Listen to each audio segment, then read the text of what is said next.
محبوب فرمائی پورز دا قیامت پر طول خلق خاموش وی، فرمائی انا خطیبها، زبد طول امتونو تا خطاب کون تقریر بکاؤں، زبد طول امتونو خطیب یما. او فرمائی سوک پا پورز دا قیامت رازی یو امتی بیوی، چا سر بدووی، چا سر بلسوی، چا سر بشلوی، چا سر بزروی.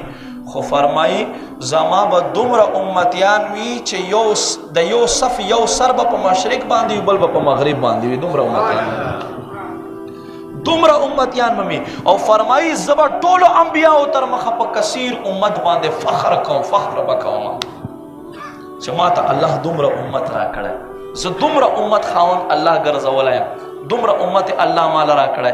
نو محبوب کریم فرمائی چې په ورځ د قیامت په زما امتیان گوره دا فضیلت صرف نبی علیہ السلام تا ملاو دے چه نبی علیہ السلام فرمائی میزان خواتا بزولانو امتیان با مرازی دوی عمل با کمیگی، دوی عمل چه کمیگی زبا صور داخلون دے دوی تل بدرنمو دوی با جنت تدن نکوما.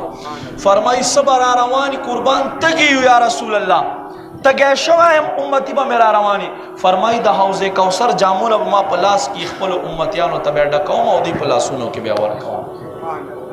او فرمائی دا سنگ جامون دی، دا سنگ اوبدی، دا جنتی لوخی دی. او فرمائی چه سوک یوزل وسکی آج تر سو پورے جنت تا دن نشوی نید بیا با دوبارہ نشی تا گئے. سبحان اللہ. اللہ دی مون طولو پا نصیب باندے وگر زمین اوچت آواز سروائے آمین. نما عزت مندو قدر مندو دے نعمتونو کورتا محبوب کریم فرمائی زبدن نکیگم، زما امت بدن نکیگی. او فرمائی وی اللہ رب کریم پا دے ورز بماتا چه امتیان راشی زب خپل سر پا سجدہ کے ایک دما.